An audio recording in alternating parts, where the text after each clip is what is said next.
Paris is situated in northern France on the banks of the River Seine. With a population of over 12 million people, the French capital is at the heart of the Île-de-France region. Paris earned her name the City of Light during the Age of Enlightenment, when many visionary ideas were born. It is a light that has remained undimmed and which now attracts 42 million visitors a year, making Paris the most visited city in all the world.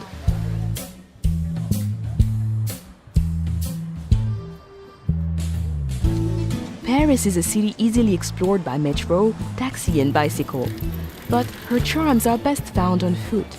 Her attractions are never far apart, and in between, well, merely walking her streets is to wander through picture postcards.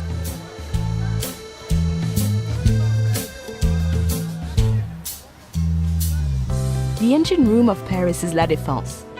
This modern business district, filled with light and art, is testimony that Paris is designed for living, even when at work.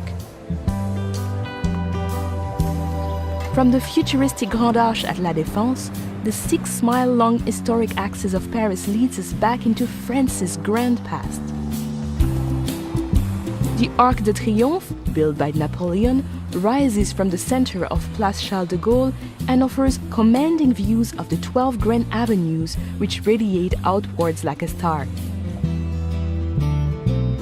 From the Arc de Triomphe, the Champs-Élysées continues along the historic axis.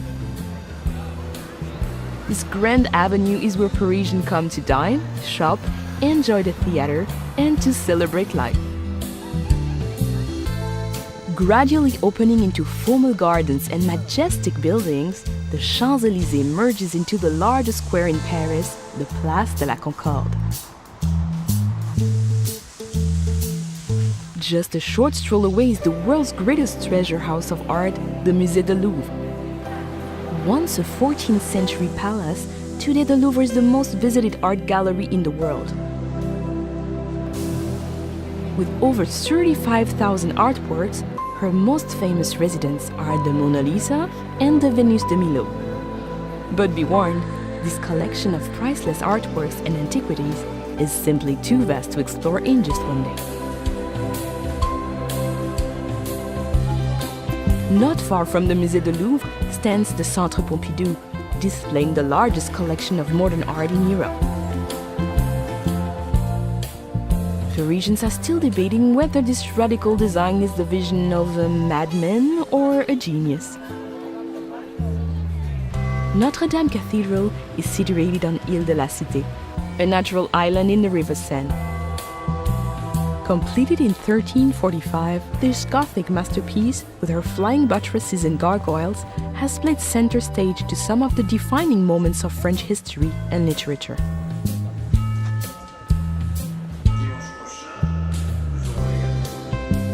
Parisians see it as their duty to enjoy life to its fullest. The Luxembourg Gardens, with its Grand Bassin, fruit groves, and over 100 statues and fountains, is the ideal place to grab a deck chair and play the Parisian at rest. Nothing says Paris like the Eiffel Tower. The Iron Lady can be seen from all over the city. However, nothing can prepare you for the moment when you first stand at her feet, or the views from the top that you will hold dear for a lifetime.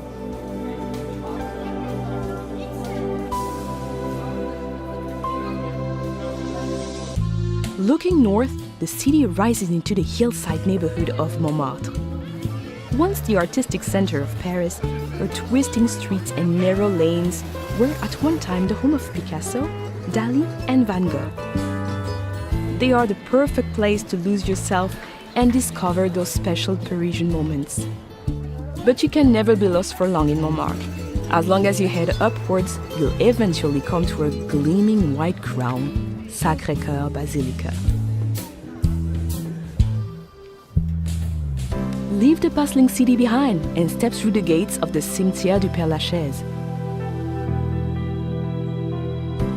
Here, amid the quiet world of birdsong and introspection, you can pay your respects to Jim Morrison, Oscar Wilde, and some of the world's greatest minds from whom Paris is now forever home.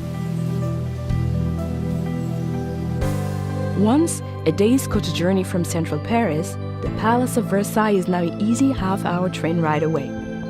This magnificent 17th century chateau welcomes everyone, from heads of state to backpackers.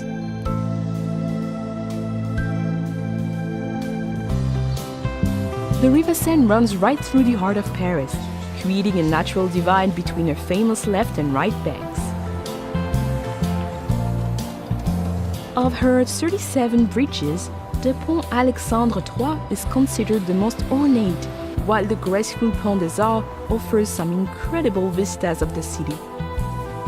Artists and photographers gather here to capture the light, while lovers attach padlocks to the railings, as if to say, "This is Paris. Now we are Paris too."